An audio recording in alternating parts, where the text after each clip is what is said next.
Break کے بعد آپ کو پھر سے خوش آمدید کہتے ہیں. آج کے ٹاپک کے حوالے سے بات کریں گے, لیکن شہباز سمیع بھائی نے ہمیں بھی جوائن کیا ہے. سب سے پہلے ان سے گزارش کریں گے کہ آج خوبصورت سا کلام سنائیں کوئی.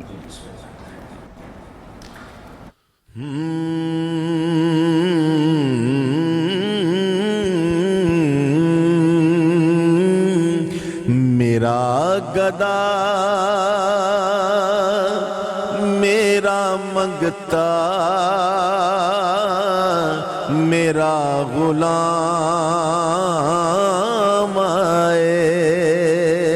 آئے میرا گدا میرا منگتا میرا غلام آئے میرا گدا میرا منگتا میرا غلام میرا گدا میرا منگتا میرا غلام آئے میرا گدا میرا منگتا میرا غلام خدا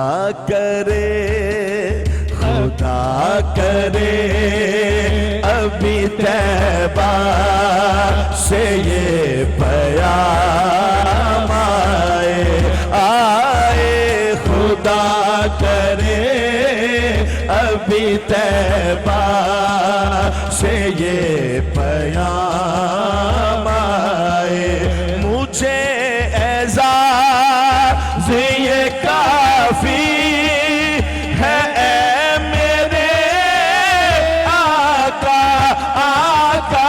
مجھے اعزاز یہ کافی ہے اے میرے آقا کہ تیرے در کے غلاموں میں میرا نام آئے کہ تیرے در کے غلاموں میں میرا نام آئے خدا کرے ابھی طیبہ سے یہ پیام غلام زہرا ہوں میں تو علی کا نوکر ہوں ہاں غلام زہرا ہوں میں تو علی کا نوکر ہوں ہاں غلام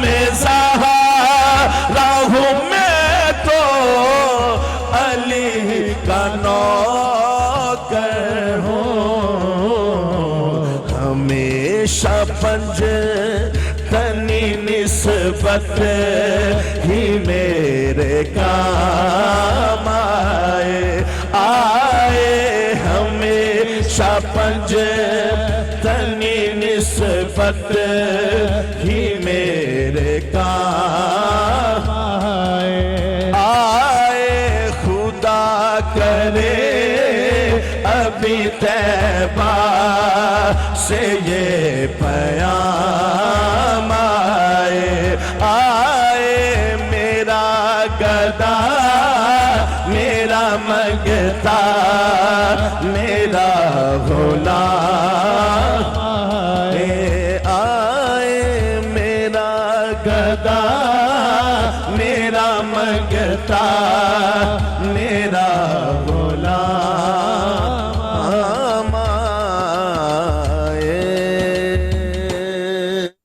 خوبصورت ماشاءاللہ کیا بھرپور کیفیات سے بھرپور نعت پاک پیش کی ہے. میرا گدا میرا منگتا میرا غلام آئے. اور ہماری بھی یہی دعا ہے کہ اللہ کریم ہمیں حضور کی غلامی میں قبول فرما کے ہمارے جو ہے راہ نجات یہ نسبت سیدہ زہرا پاک اماں جی پاک کی نسبت ہمارا جو ہے راہ نجات بنے. ہمارا سیگمنٹ ہوتا ہے چھوٹی سی نیکی.